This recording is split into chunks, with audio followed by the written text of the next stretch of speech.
রংপুর বিভাগ উঁচু অঞ্চল, বাংলাদেশের সবচেয়ে উঁচু অঞ্চল রংপুর বিভাগ, আমাদের নীলফামারী। তো আমাদের প্রেসিডেন্ট শহীদ জিয়াউর রহমান আমাদের এই ভাগ্যের পরিবর্তনের জন্য এই তিস্তার প্রবাহমান নদীকে তিস্তা ব্যারেজ করে, সেখান থেকে ক্যানেল করে দিনাজপুর, সেখান থেকে ক্যানেল করে রংপুর হয়ে বগুড়া, জয়পুরহাট, বিভিন্ন দিকে উঁচু অঞ্চলের দিকে ক্যানেল দিয়ে সৃষ্টি করে কৃষকদের একটা প্রাণ, কৃষকদের একটা বাঁচার, কৃষকদের খুব অল্প খরচে আবাদ করার, কৃষি ধান উৎপাদন করার ব্যবস্থা করেছিলেন।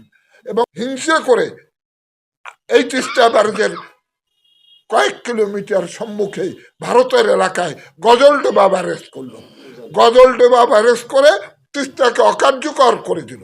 গজলডোবা ব্যারেজে পানি আটকাই দিলে তিস্তা ব্যারেজে পানি থাকে না, এই তিস্তাকে মরুভূমিতে পরিণত করলো। রংপুরবাসী এখন আমরা চাচ্ছি এই মেগা প্রকল্প বাস্তবায়ন হোক। ফ্যাসিস্ট বিদায় হয়েছে, এই দেশ মুক্ত হয়েছে ফ্যাসিস্টের হাত থেকে, আওয়ামী লীগের হাত থেকে, হাসিনার হাত থেকে। এখন আমরা প্রাণ পেতে চাই। আমরা ওই তিস্তা মেগা প্রকল্পের দুই পাশে কলকারখানা হবে। এই তিস্তা প্রকল্পের দুই পার্শ্বে প্রায় 60 কিলোমিটারের মতো চওড়া, গজলডোবার পর থেকেই 60 কিলোমিটারের মতো চওড়া তিস্তা প্রকল্প। আমরা এই রংপুরবাসী আসাদুল হাবিব দুলুর ডাকে সাড়া দিয়ে আমরা সবাই প্রস্তুত হয়েছি। 17-18 তারিখে আমরা সেখানে থাকব এবং সেখানে আমরা অবস্থান ধর্মঘট করব। আমাদের 17-18 তারিখের এই ধর্মঘটের ঘোষণা শুনে এবং এই রংপুর বিভাগের মানুষের এই স্পন্দন, প্রাণের স্পন্দন দেখে ভারত ইতিমধ্যেই গতকালই গজলডোবার ব্যারেজ খুলে দিয়ে পানি ঢুকাই দিচ্ছে। আমরা মরু তিস্তাকে পানিতে ভরাই দিল।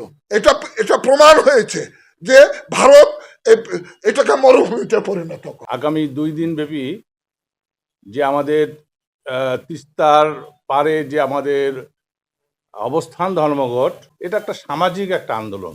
এই আন্দোলনে আমরা চাই দল মত নির্বিশেষে যারা আপনারা আছেন, মিডিয়া, সাংবাদিক, বিভিন্ন ধরনের নেতৃবৃন্দ যারা রয়েছেন, সবাইরে আমাদের এলাকার এই তিস্তা নদীর পানির জন্য হিস্সা আদায় করার লক্ষ্যে আমাদের কিন্তু সবাইকে এগিয়ে আসতে হবে।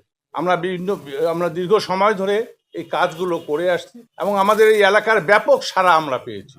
আমাদের এই জেলার প্রতিটি মানুষ, প্রতিটি স্তরের মানুষ আজকে সেখানে ডালিয়ার ওই হেলিপোর্টে যে কাজ করতেছে,